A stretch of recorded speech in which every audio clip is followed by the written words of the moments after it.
Oke, shalom pagi. Kita bersyukur, berterima kasih kepada Tuhan. Hari ini kita boleh bersekutu lagi setelah sepanjang malam. Kita boleh tidur nyenyak. Kita boleh nikmati perlindungan dan naungan kasih Tuhan sepanjang malam dalam tidur kita. Dan pagi ini kita boleh bangun lagi dengan tubuh yang diberkati, dengan kekuatan kesehatan yang baru.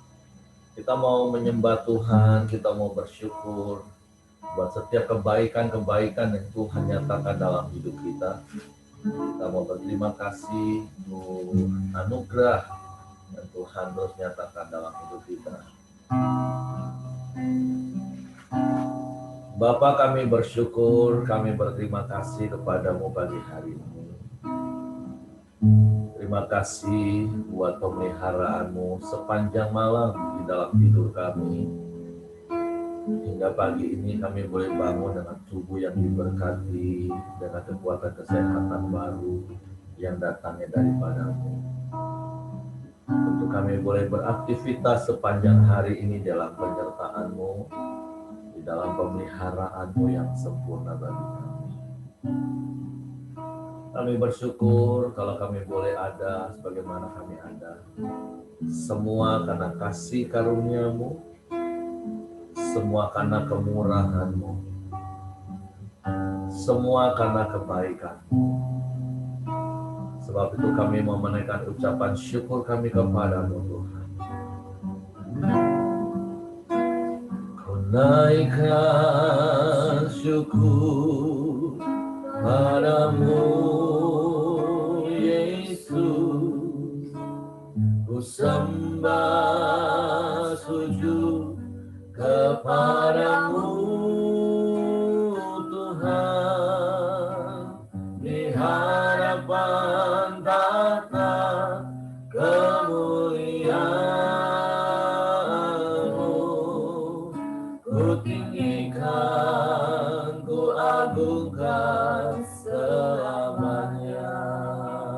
Ku naikkan syukur, ku naikkan syukur padamu Yesus, ku sembah sujud kepadamu Tuhan, di hadapan tahta kemuliaan-Mu, ku tinggikan, ku agungkan selamanya.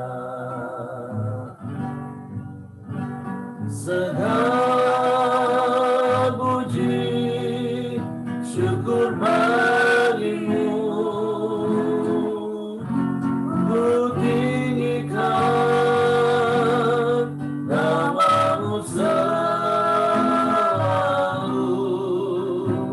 kemuliaan hanya bagi-Mu.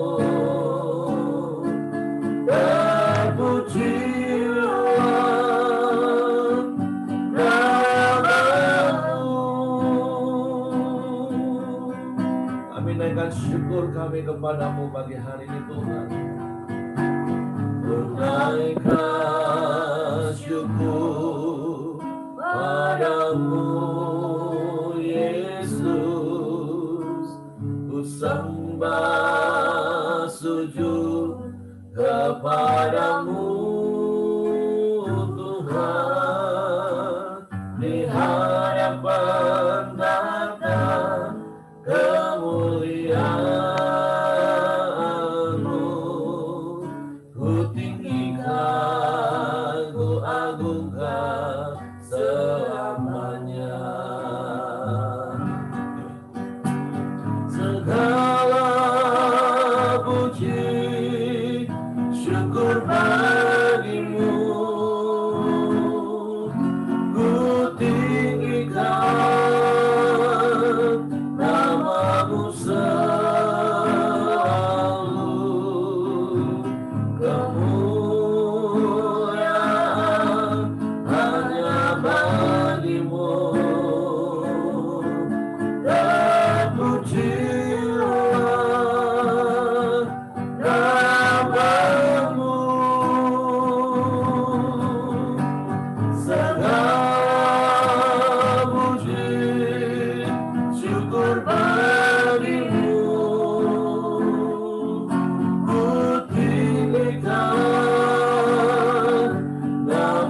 namamu selalu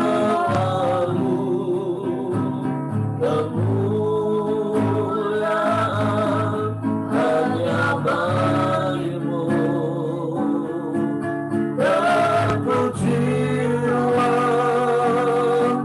namamu, segala puji, segala puji, syukur bagimu.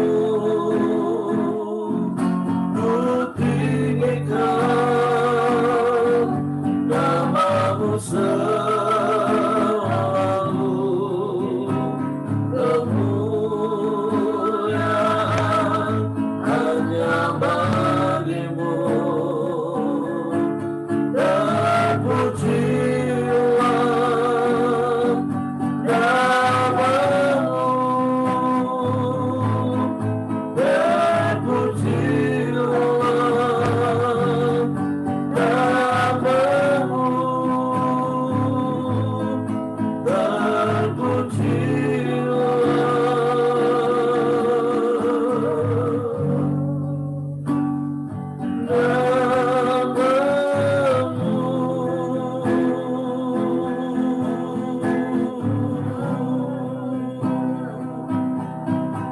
terpujilah namamu Tuhan.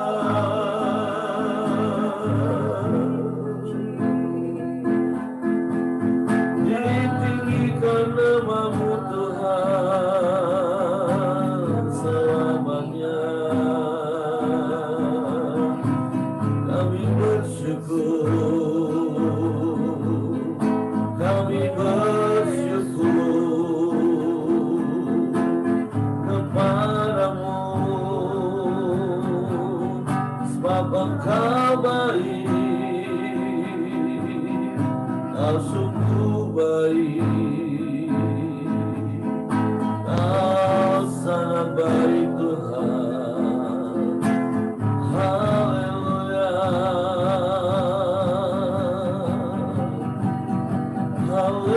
haleluya, haleluya. Kami sembah, kami sembah, kami sembah Kau Yesus. Kami bersyukur, kami bersyukur, kami sembah, kami sembah, kami muliakan namamu Tuhan. Kami tinggikan Engkau. Haleluya, haleluya.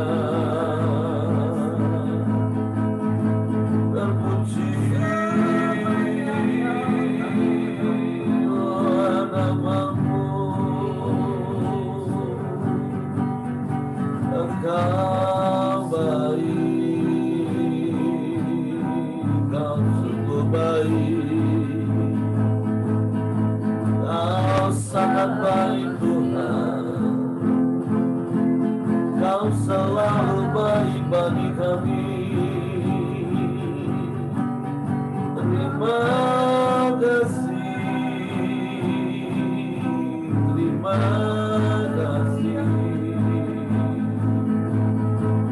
sebab Engkaulah segalanya bagi kami Tuhan. Kami tenang di dalam-Mu, sebab Kau sumber segala sesuatu. Semua yang kami perlu ada di dalam-Mu. Bahkan Engkau lebih dari cukup bagi kami Tuhan. Kaulah segalanya.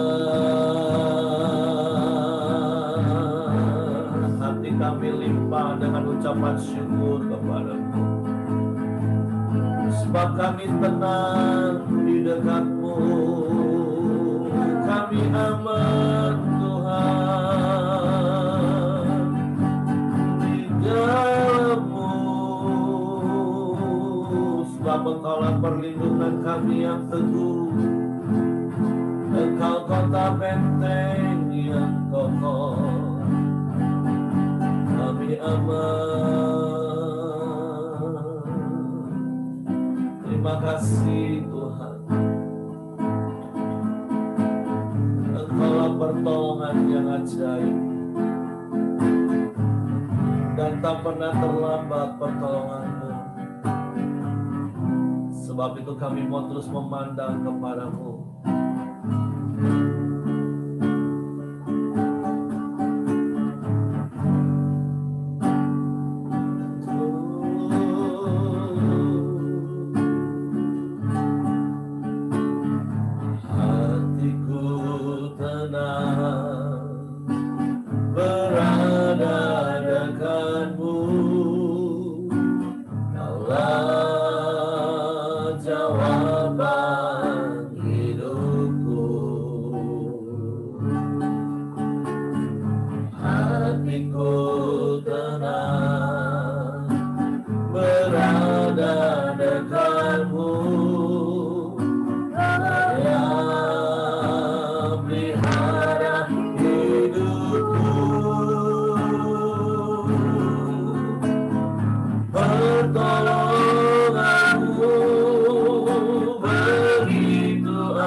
Teduh di dalam-Mu Tuhan.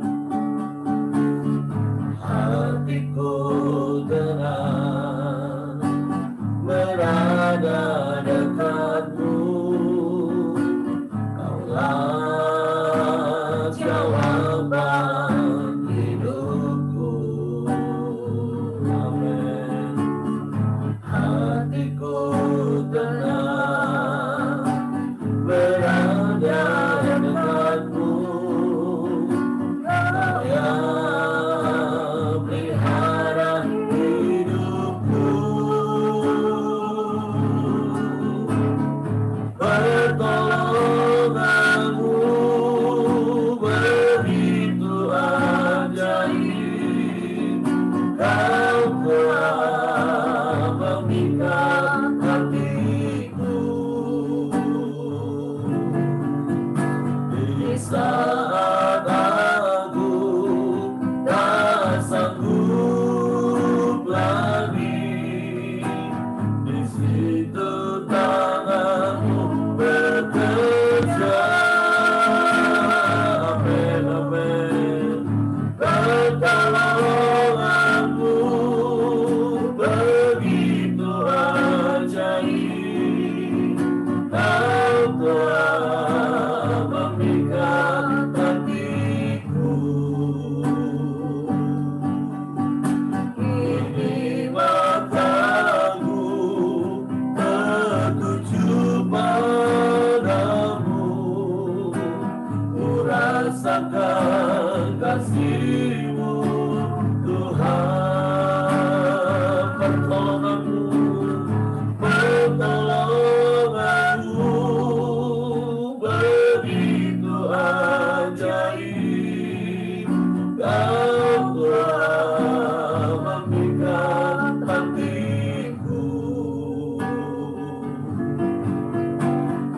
saat aku tak sanggup lagi, di situ tanganmu bekerja.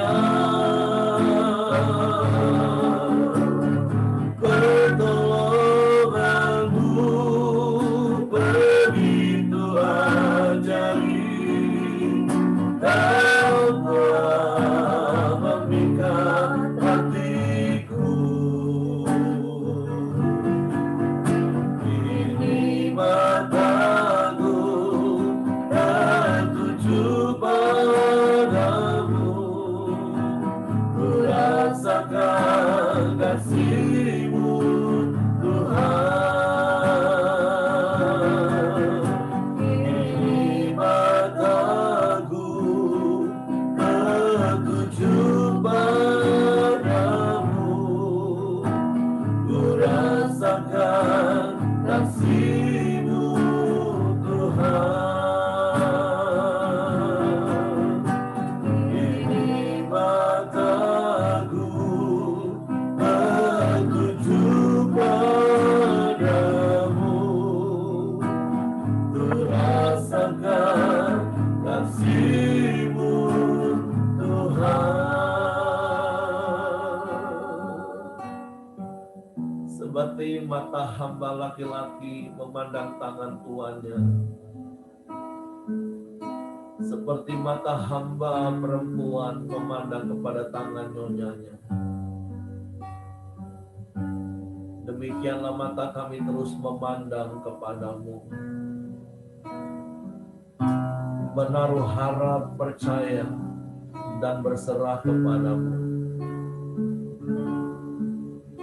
Karena kami percaya pertolongan-Mu tak pernah terlambat. Pertolongan-Mu ajaib bagi kami, tepat pada waktu. Sebab itu biarlah hati kami terus tetap tinggal tenang teduh di dalam hadirat-Mu. Sebab Engkau Bapa yang baik bagi kami. Engkau selalu memberi yang terbaik bagi kami. Engkau mampukan kami untuk memahami kebaikan-kebaikan-Mu. Setiap rancangan-rancangan-Mu yang besar dan ajaib dalam hidup kami. Bapa, kami bersyukur kami boleh ada sebagaimana kami ada pagi hari ini.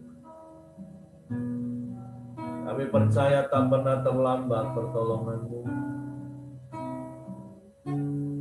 Sebab itu tidak jemu-jemunya kami mau terus bersyukur kepadamu. Untuk rahmat-Mu, untuk kasih setia-Mu yang selalu baru yang Kau nyatakan bagi kami. Buat pemeliharaan-Mu yang terus kami nikmati sampai hari ini. Bapa, kami bersyukur, kami berterima kasih kepadamu. Engkau baik, Engkau sungguh baik, Engkau sangat baik. Kami bersyukur pagi hari ini kami mau siapkan hati kami lagi untuk kebenaran firman-Mu. Roh Kudus, tolong kami untuk mengerti firman-Mu. Roh Kudus, tolong kami untuk memahami firman-Mu. Untuk kami percaya firman-Mu. Dan kami melakukan firman-Mu.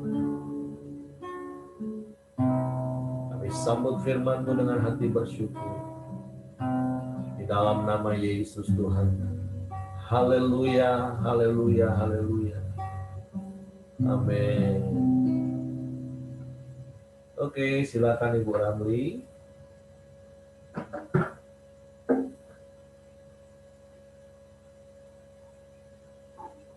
Ya, salam semuanya. Yuk, shalom. Ya, saat teduh kita hari ini dari Matius 9 ayat 1 sampai 8. Ini panjang saudara, tapi ini satu perikop ya saudara. Ini bisa kita khotbahkan juga sih.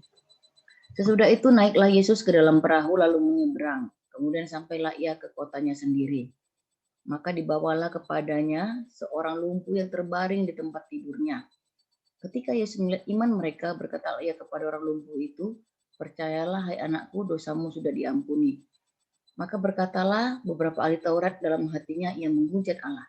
Tetapi Yesus mengetahui pikiran mereka lalu berkata, mengapa kamu memikirkan hal-hal yang jahat di dalam hatimu? Manakah lebih mudah mengatakan dosamu sudah diampuni atau mengatakan bangunlah dan berjalanlah? Tetapi supaya kamu tahu bahwa di dunia ini anak manusia berkuasa mengampuni dosa. Lalu berkatalah ia kepada orang lumpuh itu, bangunlah, angkatlah tempat tidurmu dan pulanglah ke rumahmu. Dan orang itu pun bangun lalu pulang. Maka orang banyak yang melihat hal itu takut lalu memuliakan Allah yang telah memberikan kuasa sedemikian itu kepada manusia.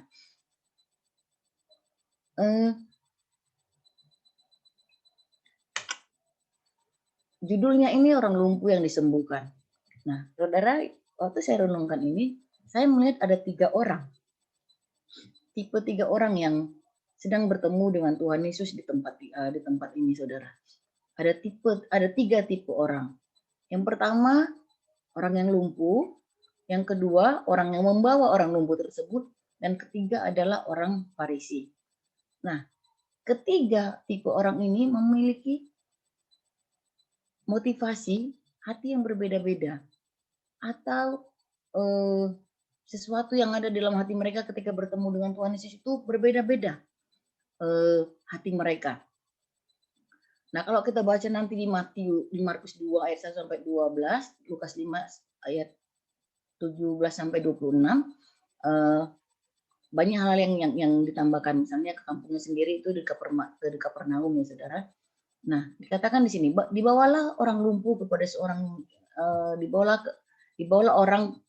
oranglah kepadanya seorang lumpuh yang terbaring di tempat tidurnya. Nah, kalau di ayat di Markus atau di Lukas dikatakan ada 4 orang yang membawa orang pemuda yang lumpuh ini, dan yang lumpuh ini adalah seorang pemuda ya, saudaraku.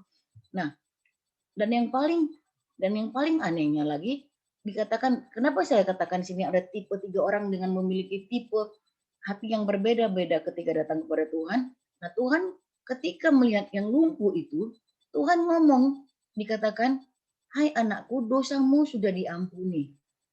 Ya, bukan lumpuhnya yang disembuhkan, tapi dosanya dulu yang Tuhan lihat. Nah, ternyata di hati pemuda ini mungkin dalam hidupnya dia sedang tertuduh, terintimidasi dengan dosa-dosa. Kita kalau saya bisa renung-renungkan, ya itu namanya persepsi saya jadinya, saudara. Mungkin pemuda ini lumpuh karena dosanya. Pemuda ya, saudaraku, karena nggak dibilang dia lumpuh dari lahir di sini. Nah, dikatakan mungkin dia berdosa, karena dosanya dia lumpuh. Atau dosanya apa? Dosa ketidakpercayaan. Ketidakpercayaan kepada kuasa kesembuhan mungkin. Buktinya kenapa? Karena buktinya menurut saya, kenapa Tuhan nggak bilang imanmu yang menyelamatkanmu? Tapi Tuhan bilang ke tipe orang yang kedua, bahwa karena iman 4 orang itulah yang menggotong dia itulah, makanya pemuda ini Tuhan sembuhkan. Nah, lalu ada tipe yang ketiga, saudaraku. Tipe yang kedua yang kita mau bahas lagi, bahwa tipe yang kedua ini adalah orang yang terbeban dengan orang lain, supaya orang lain tuh juga bisa pulih, bisa sembuh gitu. Ya, saudaraku, sampai dia menggotong seorang pemuda itu berat juga loh, saudara, walaupun 4 orang ya. Karena dikatakan di buku yang lain itu dikatakan bahwa 4 orang yang menggotong dia. Nah, di tempat yang lain lagi di Markus atau di Lukas dikatakan bahwa mereka saking penuhnya tempat itu, mereka membongkar atap yang ada di atas Yesus. Saudara, itu nggak gampang, membongkar atap itu nggak gampang.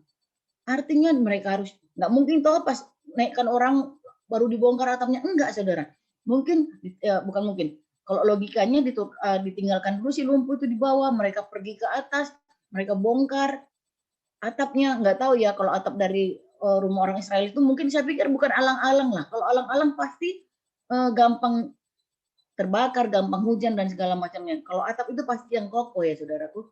Nah untuk membuka itu membutuhkan tenaga, membutuhkan mungkin dalam keadaan terik, mereka mengalami panas. Kalau di atas itu lebih panas ya daripada kalau kita di tanah ya.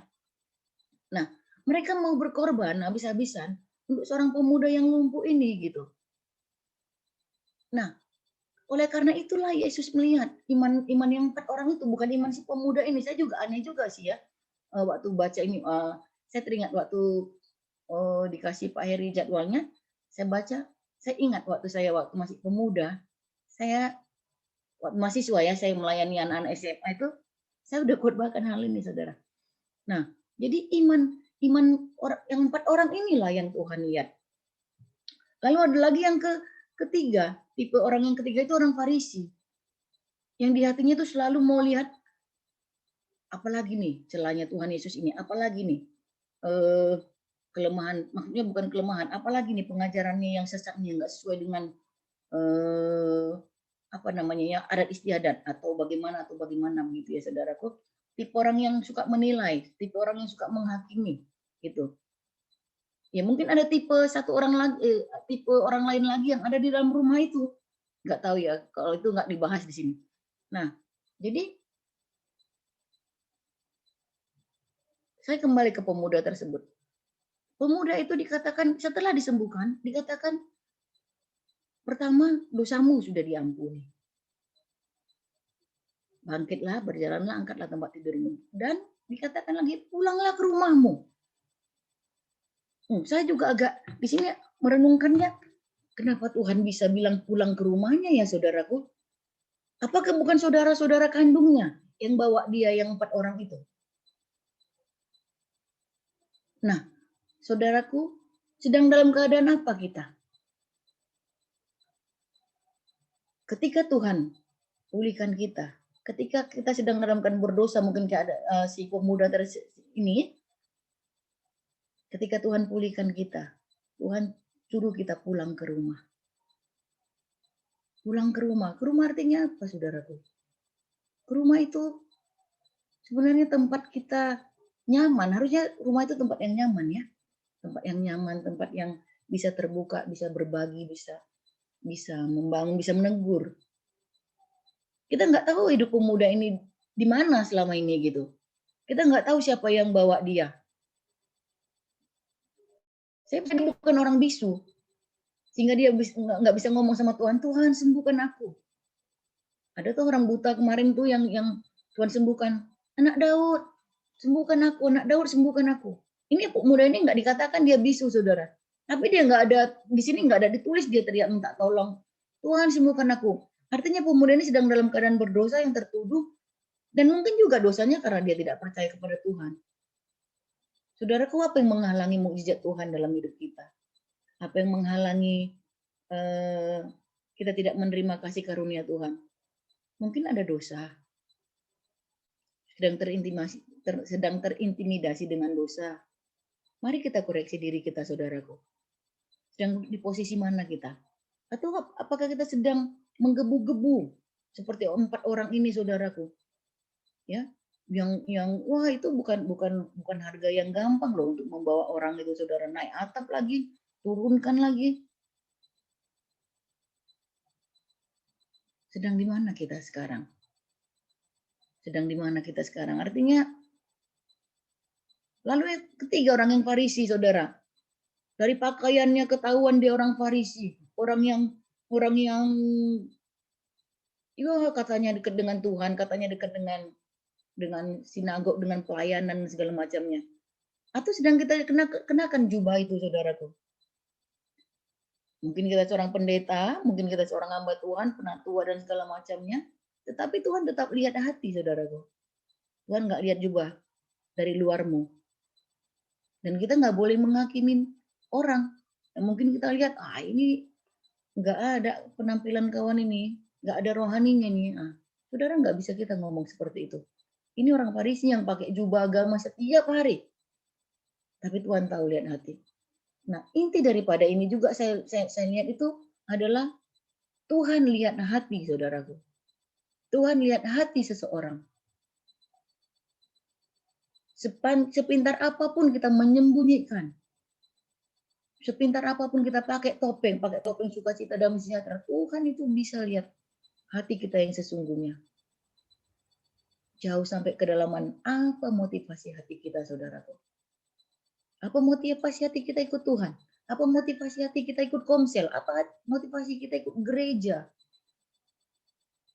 Saudaraku, itu Tuhan lihat. Tuhan rindu supaya kita ini memiliki hati nurani yang murni. Tuhan mendapati iman di dalam hati kita. Iman percaya, iman berharap, iman yang teguh di dalam hati kita. Seperti 4 orang yang membawa si pemuda ini, saudaraku.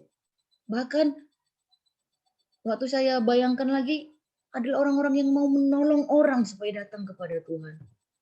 Ini enggak gampang, saudaraku. Untuk seorang full timer mungkin itulah tugas dia. Tapi bagi orang yang tidak full timer, mungkin dalam hatinya, aku beri gaji apa? Aku dapat apa? Malah sering disalahartikan, malah sering dimanfaatkan begitu. Tapi saudaraku, kembali kepada apa yang Tuhan lihat, hati saudaraku. Keempat orang ini kita nggak tahu, nggak ditulis di sini siapa, saudaraku. Saya baca di Matius, Markus, Lukas tuh nggak ditulis siapa. Yang pasti bukan saudaranya si lumpuh ini, saudaraku. Karena nggak dia bilang, pergilah dengan saudaramu nih ke rumahmu. Nggak gitu. Dia sendiri yang disuruh pulang ke rumahnya.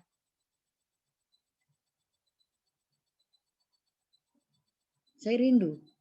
Jujur, saya dalam keadaan tidak sedang seperti orang lumpuh ini, saudara. Saya jujur 1 tahun ini saya agak malas dalam hal pelayanan.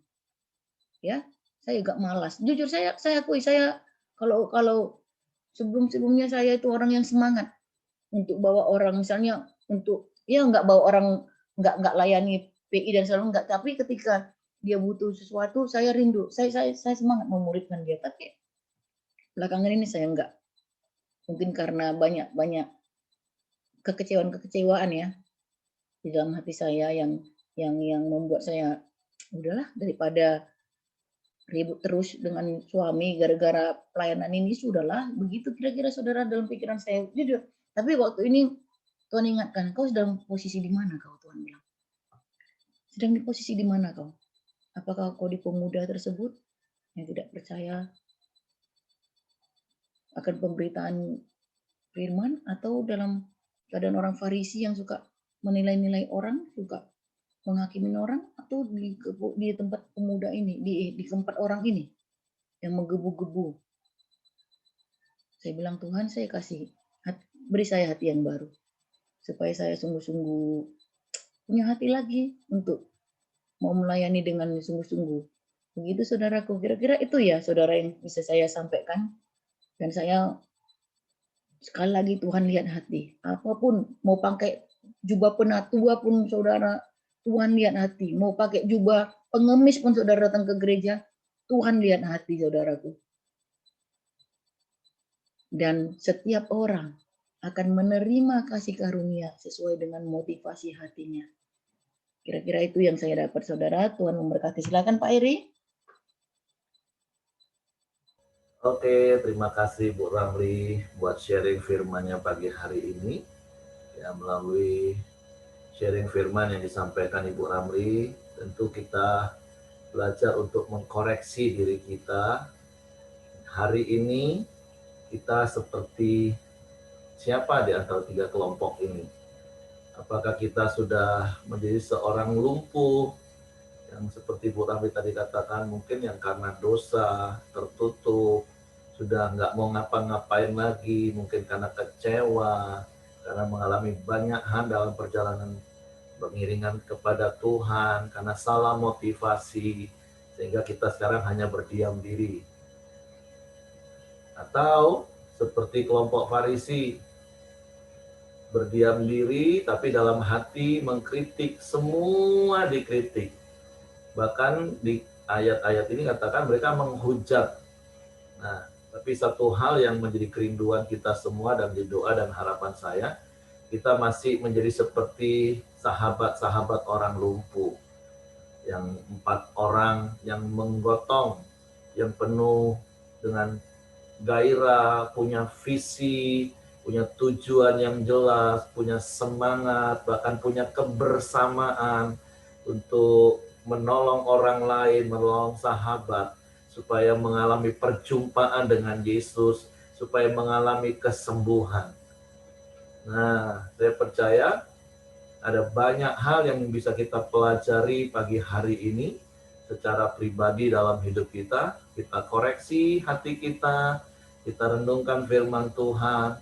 Kalaupun kita sudah menjadi seperti orang lumpuh yang sudah apatis, tidak ngapa-ngapain lagi untuk kerajaan Allah, ya kita bertobat hari ini. Kalau mungkin kita hanya seperti seorang Farisi ahli Taurat yang hanya mengkritik, bersungut-sungut untuk semua yang terjadi di dalam kerajaan Allah, di dalam pelayanan, ya kita bertobat.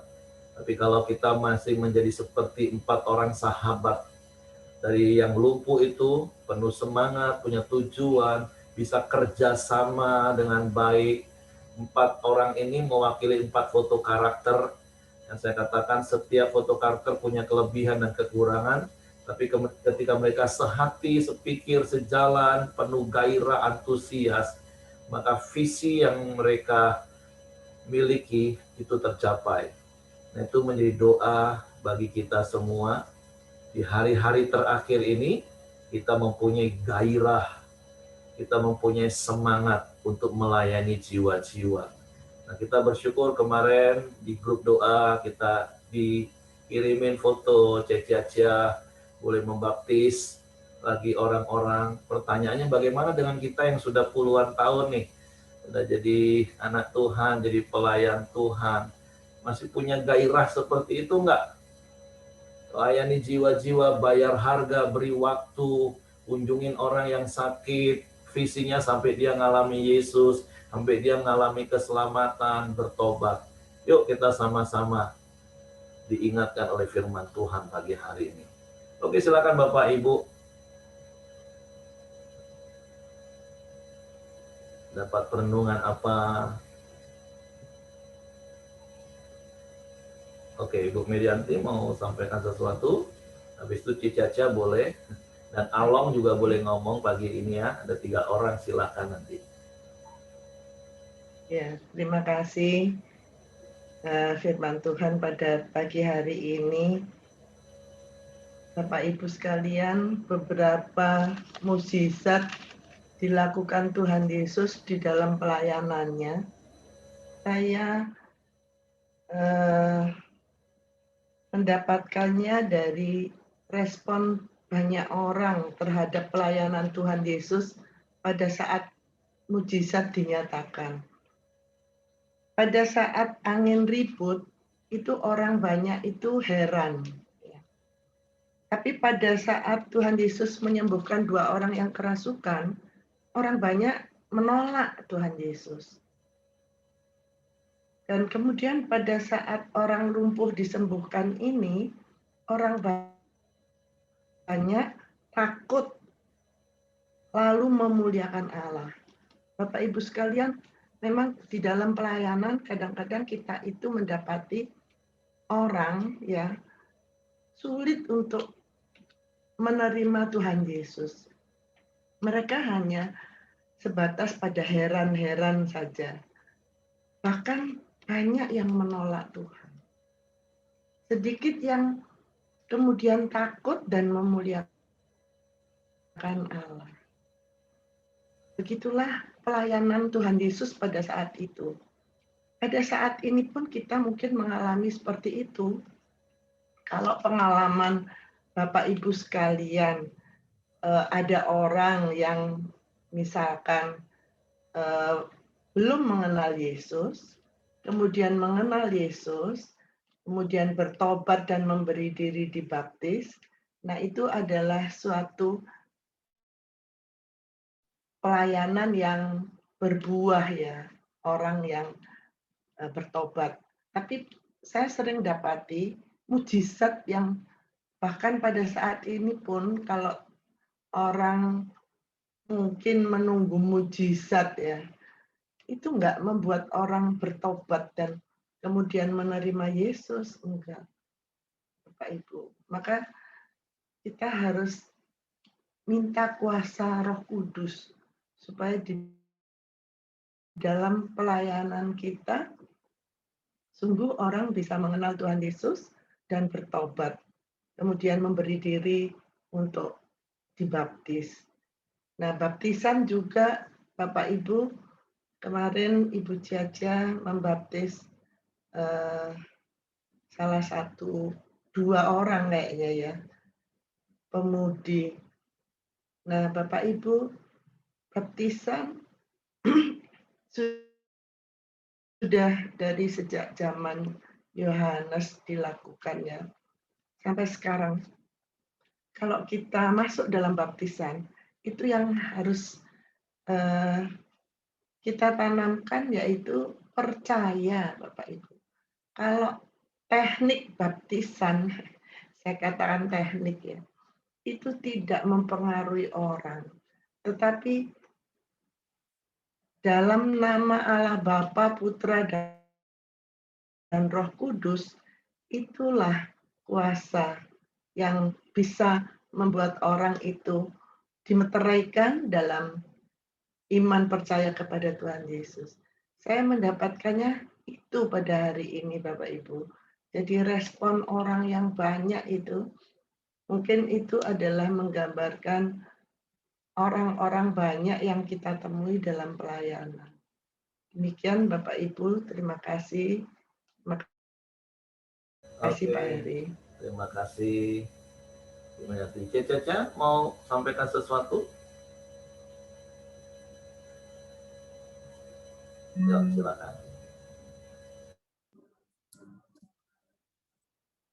Ya, kalau untuk yang bersyukur aja untuk yang kemarin baptisan itu, sebenarnya bukan saya saja, tapi saya diajarkan sebenarnya dalam waktu setengah tahun ini lah, bersama dengan Kohyong, saya mau belajar lagi dari awal apa itu menjadi murid. Jadi saya mau dimuridkan. Jadi saya dimuridkan, waktu saya muridkan Lita, Tuhan memberikan buah, yaitu tuayan Lita. Kemudian puji Tuhan, dengan Lita itu, Lita juga orangnya mau belajar. Saya lihat orangnya juga rendah hati, mau belajar lagi, dimuridkan. Dan dia muridkan lagi sebenarnya Yuna dan Olive yang kemarin yang dibaptis itu.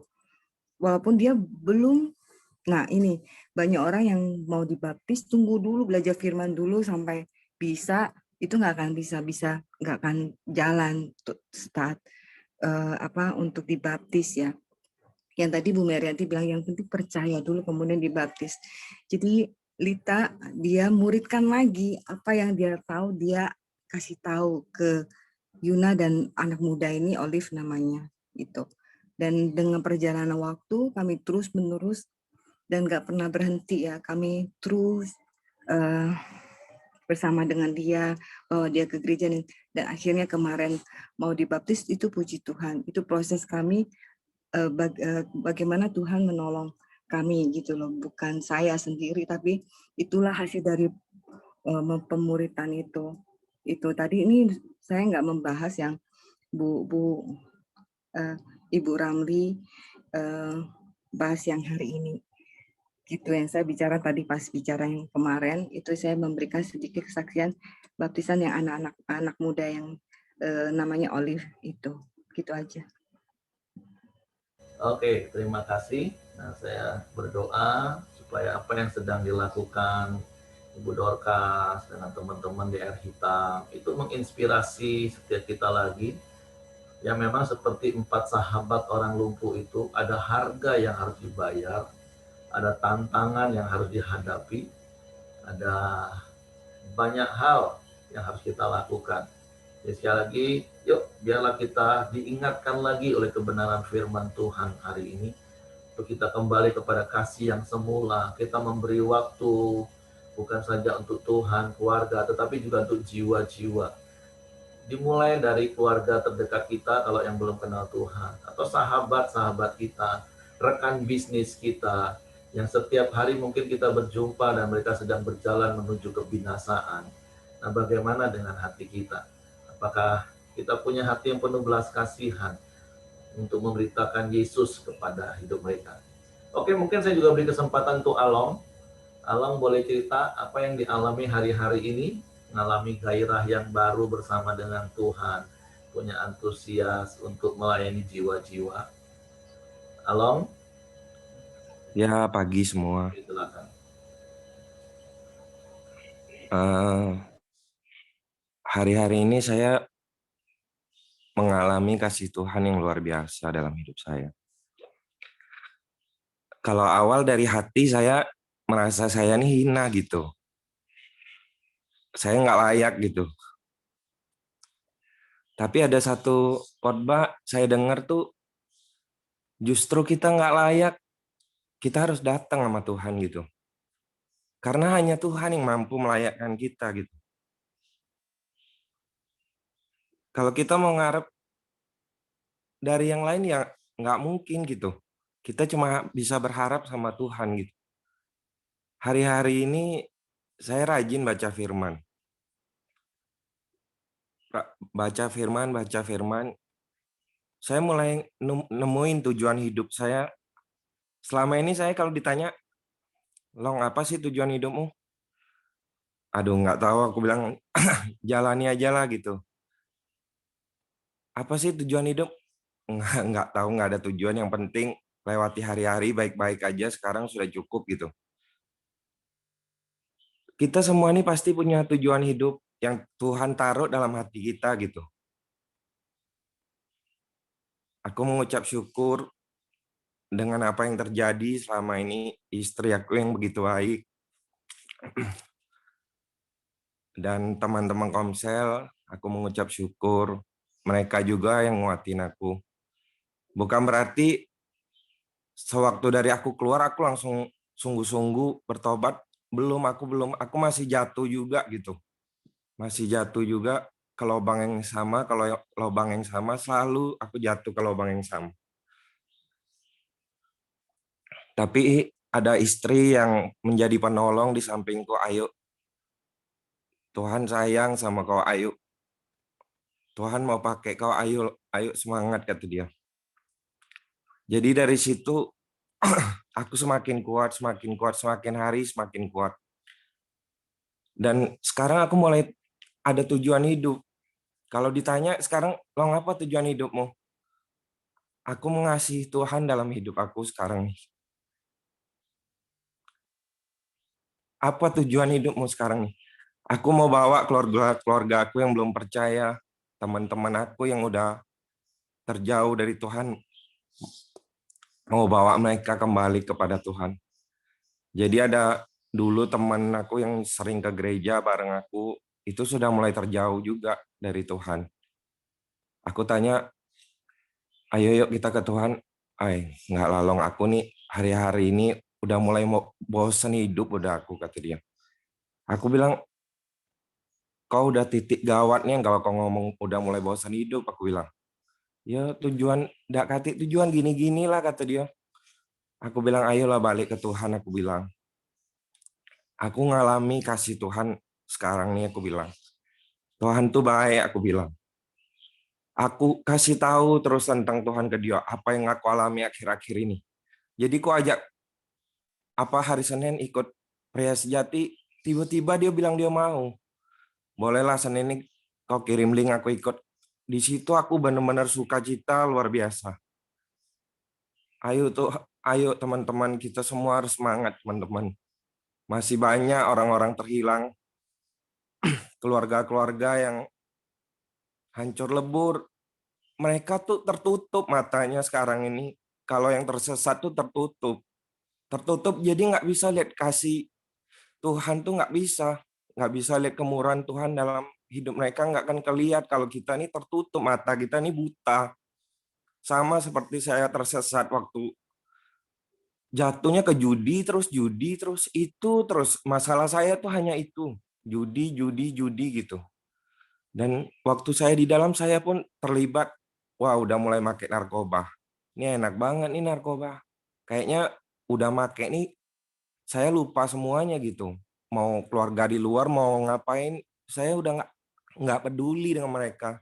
Toh mereka juga nggak peduli dengan saya gitu. Teman-teman saya nggak ada yang peduli juga dengan saya gitu. Jadi ya udah ancur-ancuran aja. Yang penting happy saat ini, ya besok make lagi. Happy saat ini, besok make lagi. Itu yang saya lakukan terus gitu.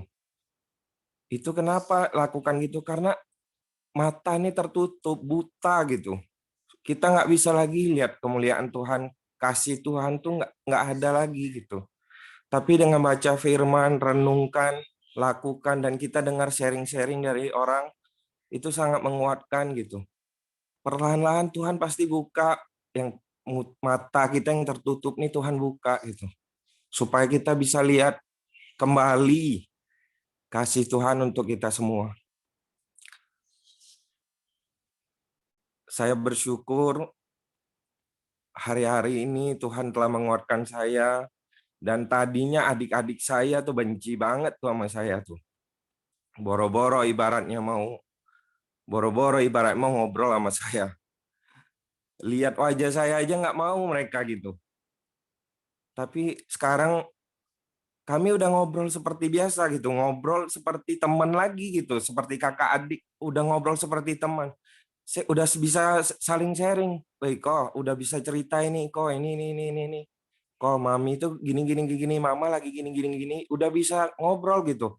Aku bilang, kamu aja lah yang ngobrol sama mama. Aku nih udah nggak mau dengar apa yang aku omong tuh, udah nggak mau didengar sama mama. Aku bilang, jadi kamu aja, udah Koko aja yang ngomong, lama-lama juga denger gitu, kata adik aku. Jadi hubungan kami semakin hari Tuhan semakin perbaiki gitu, semakin perbaiki. Aku benar-benar semangat saat ini, semangat api itu sedang menyala gitu.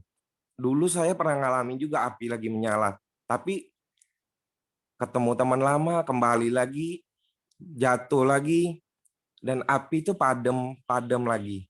Jadi untuk mempertahankan api itu jalannya cuma kita renungi firman, lakukan setiap hari, bagikan. Jangan hidup kita jangan mikirin untuk hidup kita sendiri terus. Jangan mikir, yang penting gua tenang lah, yang penting hidup aku baik-baik aja lah gitu. Terserah lah apa yang terjadi di teman-teman di luar. Toh mereka waktu saya susah juga nggak ada yang peduli gitu. Saya mau mengadu kemana pun, ibaratnya ngadu kemana pun nggak ada yang peduli satupun. Jadi terkadang ada hati mau balas gitu.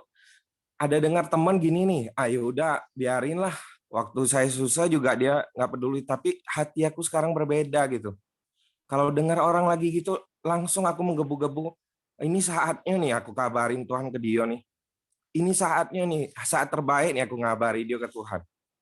Jadi ada sepupu saya yang cerai di Bandung gitu. Dia pisah udah dengan suaminya. Saya mencoba menghubungi suaminya gitu.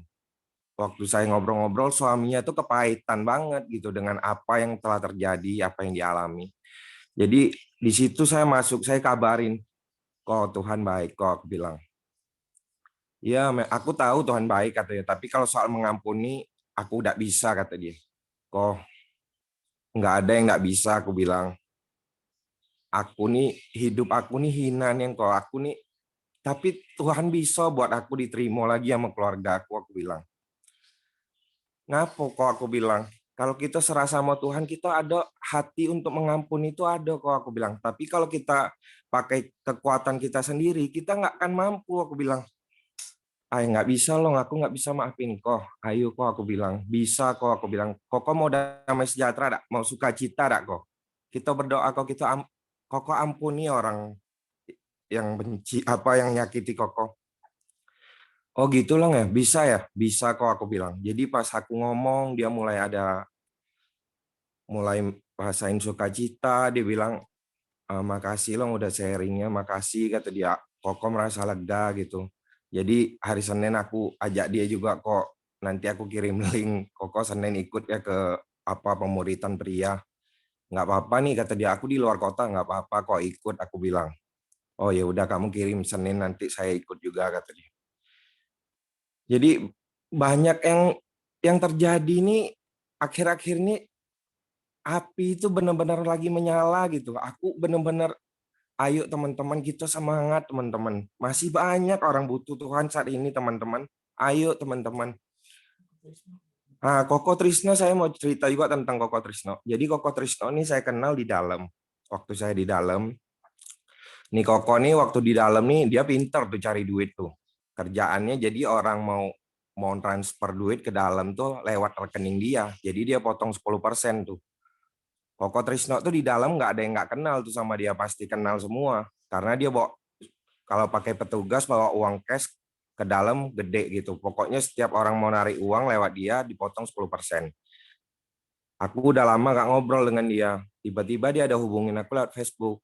Halo, halo, apa kabar? Kata dia. Aku balas, kok baik kok, aku bilang. Kenapa kok? Aku bilang. Akhirnya dia cerita-cerita, Long, kok lagi sakit nih, kata dia. Sakit apa kok? Aku pikir sakit biasa gitu. Dan aku pikir dia masih di dalam. Karena dia bilang ke aku kan keluarnya 2024. Karena dia kasus tipikor gitu. Jadi pas aku bilang, kok aku sakit, dia bilang, aku bilang, kok boleh nggak aku video call Koko? Oh boleh banget, kata dia. Jadi aku video call dia.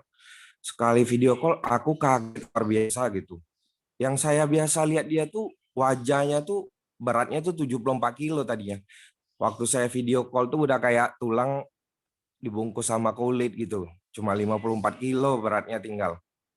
Kata dia, Koko kena TBC Long, kata dia. Sekarang lagi di Jakarta. Kok bisa kok? Aku bilang, nggak tahu juga, kata dia. Loh jadi Koko gimana tuh di dalam? Aku bilang harusnya kan, ya awalnya aku perawatan minta rawat di luar gitu, kata dia. Tapi nggak tahu gimana caranya, akhirnya dia bilang dia bayar subsidiarnya atau apa, 515 juta, akhirnya dia keluar dengan bebas murni saat ini. Sekarang posisi dia di Jakarta gitu. Jadi waktu aku lihat, aku miris banget. Aku kenal dia nih sehat-sehat banget gitu. Netes air mata aku lihat keadaan dia tuh kurus gitu. Tapi di hati ini langsung bilang, ayo Long, doain dia Long. Doain Koko. Aku bilang, kok boleh tidak kok aku doain Koko? Oh boleh banget, kata dia. Sejak kapan kau bisa doa, kata dia. Aku bilang, kok aku sekarang ikut. Aku serahin diri untuk Tuhan kok, aku bilang. Aku ikut Tuhan. Ah bolehlah, cobalah kau doa, kata dia. Aku doain. Dia pertama masih bercanda-bercanda gitu. Dengan keadaan dia sakit, dia masih bercanda. Pas aku doain, sekali buka mata tuh, aku buka mata, dia buka mata, aku lihat matanya tuh berkaca-kaca gitu. Dia dijamah sama Tuhan. Aku bilang, kok Tuhan tolong sembuhkan Koko Trisno, aku bilang. Sekali buka mata, aduh Long, Kamsya, kata dia. Kamsya doanya, dia bilang. Sekali selesai, aku bilang sama-sama kok, aku bilang. Setelah tutup video call itu, dia masih WA aku. Long, Kamsya ya, Kamsya, kata dia, sudah doain Koko, kata dia. Aku bilang, kok suatu saat masih ketemu kita kan kok, kalau Koko udah sehat. Aku sehat, pulang Jambi, aku pasti cari kamu, kata dia. Kita bisa ngopi, kata dia. Iyalah kok, aku bilang. Harus semangat kok ya. Hati yang gembira adalah obat kok, aku bilang. Lalu dia bilang, iya aku jadi ada semangat lagi untuk sembuh nih, kata dia. Aku ada semangat lagi untuk sembuh loh. Itulah teman-teman, kira-kira ini udah jam 6 lebih, kayaknya udah cukup yang aku berikan sharing aku. Terima kasih teman-teman. Oke, terima kasih Along, terima kasih Cica. Kisah perjalanan hati yang bergairah melayani Tuhan, biar itu boleh menginspirasi untuk setiap kita yang mungkin sudah cukup lama tertidur atau jadi lumpuh. Yuk kita kembali bergairah. Hari-hari ini begitu banyak orang yang butuh Tuhan, dan mereka harus mengalami perjumpaan Tuhan itu melalui hidup kita. Yang lagi ada harga yang memang harus kita bayar. Seperti dari sisi Along waktu dia belum kenal Tuhan, ada banyak orang seperti itu, tertolak, menganggap nggak layak, kayaknya semua orang nggak peduli. Mari kita punya hati penuh belas kasihan, peduli dengan orang-orang yang Tuhan taruh dalam hidup kita, orang-orang terdekat kita. Mereka sedang menuju kebinasaan. Bagaimana mereka bisa menuju kepada hidup yang kekal? Itu melalui setiap kita. Jadi miliki hati yang penuh belas kasihan, jangan terus nikmati zona nyaman, bersyukur buat pemeliharaan Tuhan sehingga kita boleh nikmati hidup yang nyaman. Tapi jangan sampai menghilangkan hati yang penuh belas kasihan terhadap jiwa-jiwa. Hanya sibuk untuk hal-hal yang sementara.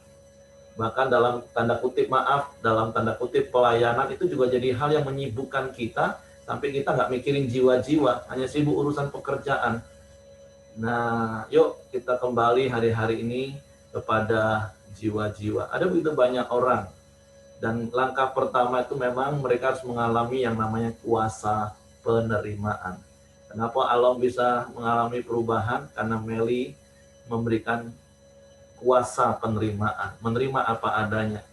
Di Komsel saya selalu katakan, Long, kami terima engkau apa adanya, seperti kami juga diterima Tuhan apa adanya. Kita nggak mau taruh label kepada orang-orang. Apalagi kalau kita pernah tertipu, kita pernah disakiti, sudahlah, lantaklah seperti Along tadi bilang. Mereka aja nggak peduli, ya lantaklah hidup mereka. Nggak seperti itu hidup kita ya.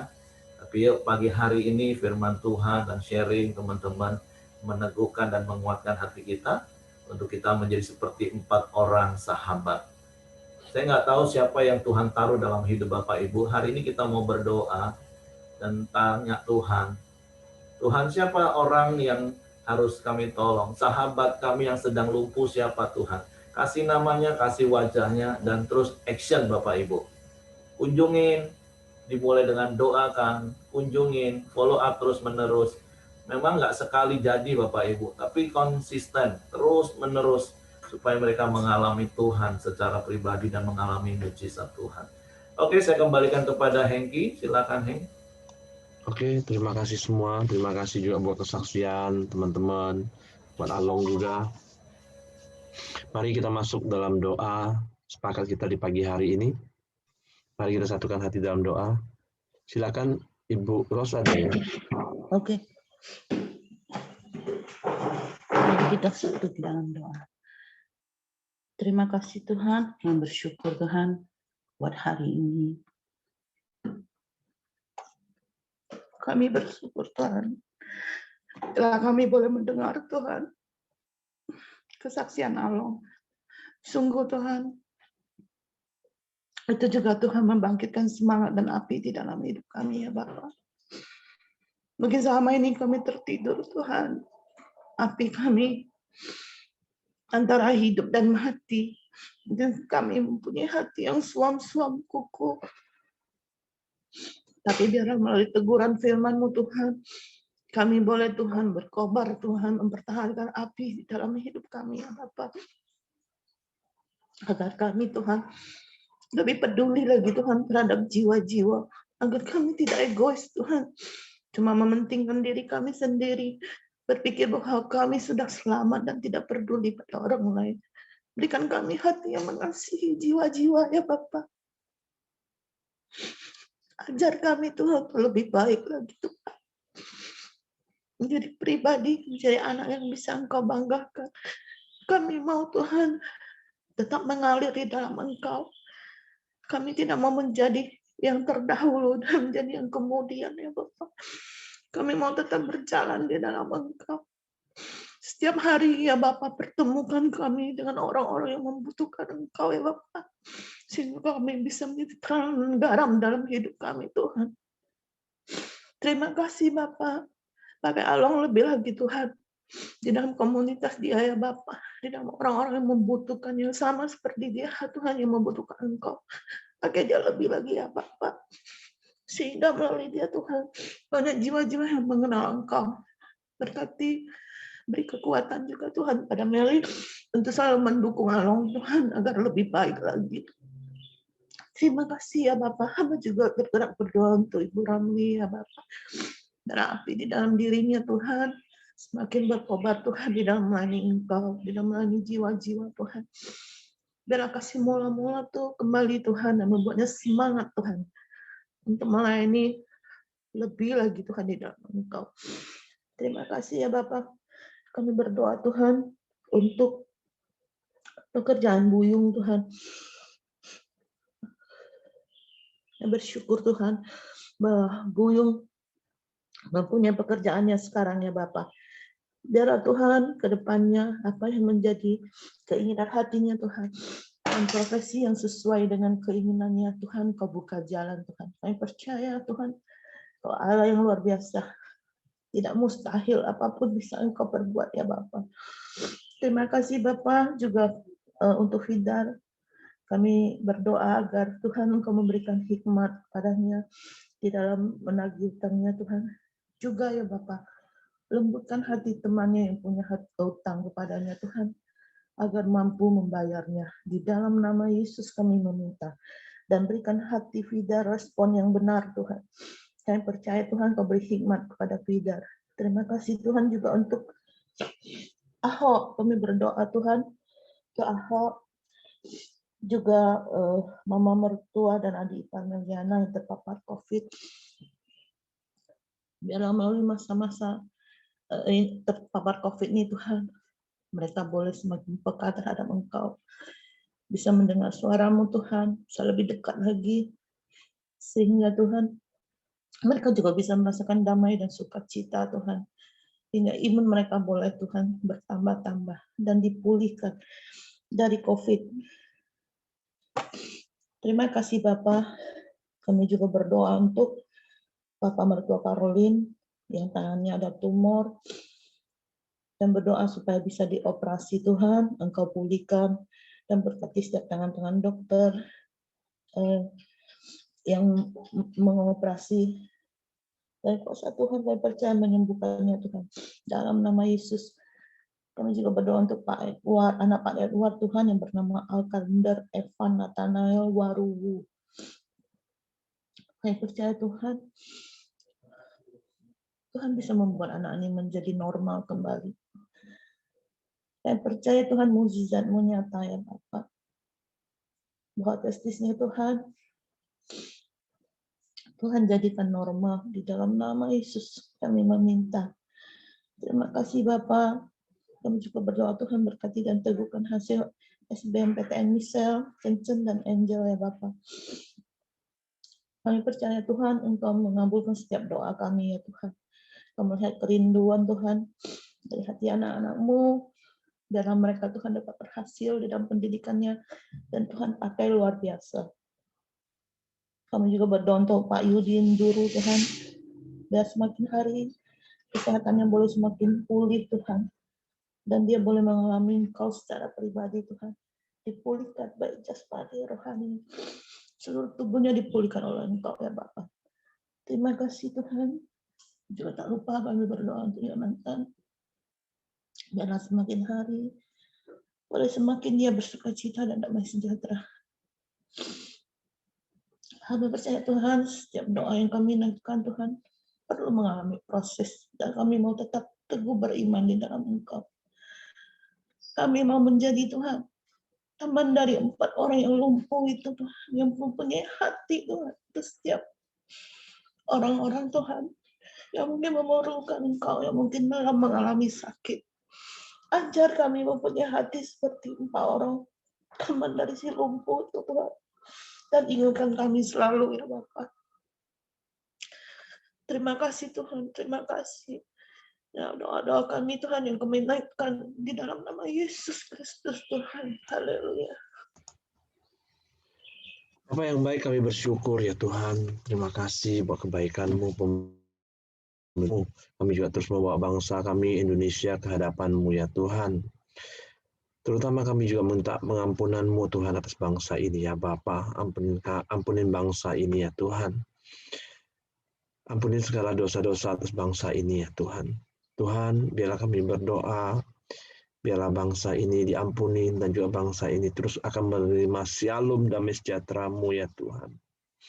Tuhan, kami tahu Tuhan di bangsa ini Tuhan, akhir-akhir ini banyak terjadi berbagai musibah atas bangsa ini Tuhan. Yang terakhir kemarin ada kebakaran kilang minyak ya Tuhan. Tuhan, kami percaya Tuhan, biarlah kuasa mukjizat-Mu terjadi Tuhan, atas kilang minyak ini Tuhan akan padam apinya ya Bapa. Kami berdoa di dalam nama Tuhan Yesus ya Tuhan. Tuhan, kami berdoa juga Tuhan buat perekonomian bangsa kami Indonesia Tuhan. Biarlah hari demi hari juga Tuhan berikan perekonomian yang lebih baik ya Bapa. Dan juga mendapatkan masyarakat yang hidup di atas bangsa ini Tuhan, hidup dengan damai, hidup dengan sukacita, hidup dengan kemakmuran Tuhan.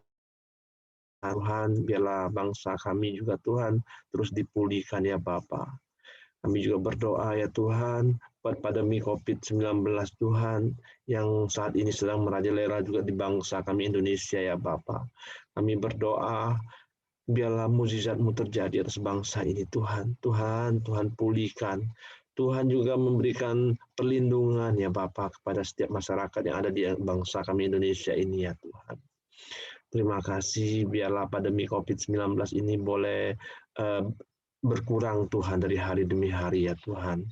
Terima kasih ya Bapa, melalui vaksin Tuhan, biarlah setiap masyarakat di Indonesia akan diberi imun kekebalan tubuh ya Bapa untuk bisa melawan virus ini ya Tuhan. Tuhan terima kasih, kami juga berdoa buat Presiden kami Pak Jokowi Tuhan beserta wakil dan staf menteri yang ada ya Tuhan. Biarlah Tuhan terus memberikan hamba-hambamu ini hikmat-hikmat-Mu ya Bapa. Tuhan pakai setiap mereka Tuhan untuk membawa produk pemerintahan bangsa kami Indonesia lebih baik lagi dari hari ke harinya ya Bapa. Kami juga berdoa Tuhan, biarlah Tuhan juga memberikan kesehatan, kekuatan yang terbaik atas pemimpin-pemimpin bangsa kami ini ya Bapa. Dan juga di setiap daerah-daerah kami juga Tuhan berkati pemimpin di daerah kami ya Tuhan. Terima kasih Bapa yang baik, kami serahkan bangsa kami Indonesia ke bawah tangan kuasa-Mu. Mari sama-sama kita doa Bapa kami. Bapa kami yang di surga, dikuduskanlah nama-Mu, datanglah kerajaan-Mu, jadilah kehendak-Mu di bumi seperti di surga. Berikanlah kami pada hari ini makanan kami yang secukupnya, dan ampunilah kami akan kesalahan kami, seperti kami juga mengampuni orang yang bersalah kepada kami. Dan janganlah membawa kami ke dalam pencobaan, tetapi lepaskanlah kami daripada yang jahat. Karena Engkau yang mempunyai kerajaan dan kuasa dan kemuliaan sampai selama-lamanya. Amin. Pak Simon, silakan tutup dalam doa, Pak.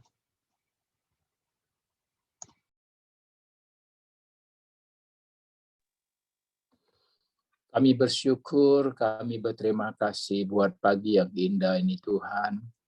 Kau sudah berbicara kepada setiap kami Tuhan. Kami tahu hari ini Kau sudah mendengar semua kesaksian, keluh kesah, dan apa yang kami hadapi. Kami tahu Tuhan kami butuh Engkau. Kalau hari ini Engkau sudah pakai Ibu Dorcas, Pak Along Tuhan, dan Ibu Ramli Tuhan. Kami tahu kami semua juga Engkau panggil Tuhan untuk bekerja di ladang-Mu. Pagi ini kami berdoa di dalam nama Yesus. Biarlah kuasa itu Tuhan, di mana kalau hari ini Tuhan ada kelumpuhan dalam pikiran kami, ada kelumpuhan dalam tindakan kami, ada kelumpuhan iri hati kami yang mengikat kami. Kami berdoa di dalam nama Yesus, Tuhan Engkau hancurkan dan lepaskan itu dari segala kehidupan kami. Biar kami boleh kembali cinta mula-mula kami bertumbuh untuk melayani Engkau Tuhan. Terima kasih, biarlah pagi yang indah ini Tuhan, sebelum kami melakukan aktivitas kami, berkat-Mu menyertai kami. Kesehatan, kekuatan Tuhan sudah beri kepada kami, biar kami pakai untuk memuji dan membesarkan nama-Mu. Di dalam berkat nama Tuhan Yesus Kristus kami sudah berdoa dengan mengucap syukur. Haleluya. Amin. Oke, semangat pagi, selamat beraktivitas. Kita ketemu hari Senin lagi di waktu dan di link yang sama. Tuhan memberkati. Izin ya.